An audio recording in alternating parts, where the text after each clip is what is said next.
ओम साई राम। लक्ष्मी कुमारी पिलपा का चैनल में आपका स्वागत है। इस चैनल के माध्यम से हम श्री शिरडी साई बाबा का सत्संग कर रहे हैं। आज के इस एपिसोड में शिरडी साई बाबा के दिव्य दर्शन के गहन महत्व के बारे में जानें। साई बाबा अपने भक्तों को विभिन्न रूपों में दर्शन या धन्य दृष्टि प्रदान करते हैं, चाहे उन्हें शिरडी बुलाकर, स्थानीय मंदिरों में दर्शन देकर, सपनों में प्रकट होकर या ऊदी और चित्रों जैसी पवित्र वस्तुओं के माध्यम से। यह दिव्य साक्षात्कार पूरी तरह से बाबा के विवेक पर निर्भर है। उनकी अनुमति के बिना ऐसे अनुभव संभव नहीं है। बाबा के दर्शन मात्र से ही भक्तों में अपार खुशी भर जाती है और अक्सर कृतज्ञता के आंसू छलक पड़ते हैं। यह हमारे प्यारी माँ से मिलने जैसा लगता है और भक्त बाबा के सामने अपने दिल की बात कहते हैं, अपनी परेशानियां साझा करते हैं और सांत्वना मांगते हैं। बाबा सर्वज्ञ होने के नाते हमारे अतीत, वर्तमान और भविष्य जानते हैं और वह तदनुसार आशीर्वाद देते हैं। कभी कभी तो हम जितना मांगते हैं उससे अधिक भी देते हैं। बाबा के दर्शन न केवल हमें प्रबुद्ध करते हैं बल्कि हमारे मन में शांति लाते हैं और हमारे जीवन से सभी अशांतियों को दूर करते हैं। अटूट विश्वास के साथ बाबा के प्रति समर्पण, जैसे कि श्री साई सच्चरित्र के अध्याय 30 में बताया गया है, इस जीवन और उसके बाद भी इच्छाओं की पूर्ति सुनिश्चित करता है। हालांकि जब भक्त बाबा के दर्शन के लिए तरसते हैं, लेकिन अंततः बाबा ही तय करते हैं कि उन्हें कब और कैसे आशीर्वाद देना है। एक बार उनके दर्शन से धन्य होकर भक्त स्वयं को बाबा के दिव्य संरक्षण और मार्गदर्शन में पाते हैं और उनके आशीर्वाद और शांति से भरा जीवन जीते हैं। एक बार जब हम बाबा के दिव्य दर्शन का अनुभव कर लेते हैं तो हमारी सभी चिंताएं और कठिनाइयां दूर हो जाती हैं और हमें शांति की गहरी अनुभूति होती है।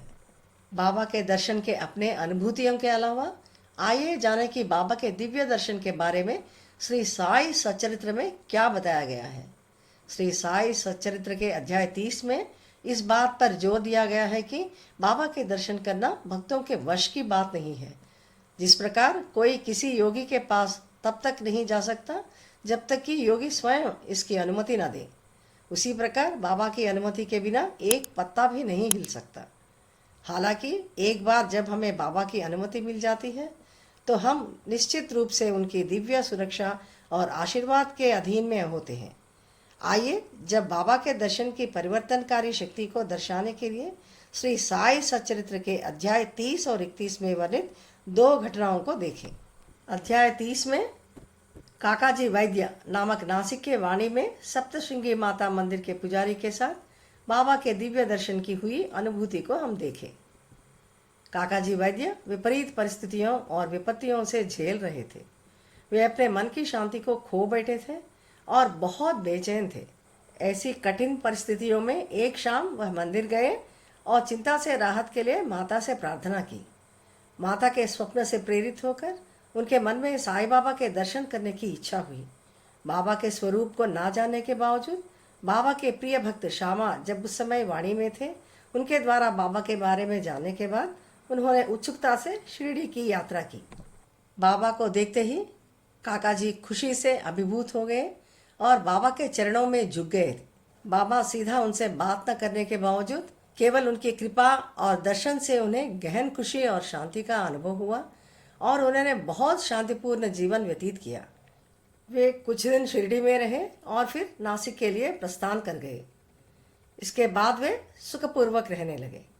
इस अध्याय में यह भी बताया गया है कि जो भक्त संत के दर्शन के लिए जितना अधिक उत्सुक होता है, जितना अधिक श्रद्धालु और आस्थावान होता है, उतनी ही शीघ्रता और प्रभावी ढंग से उनकी इच्छा पूरी होती है।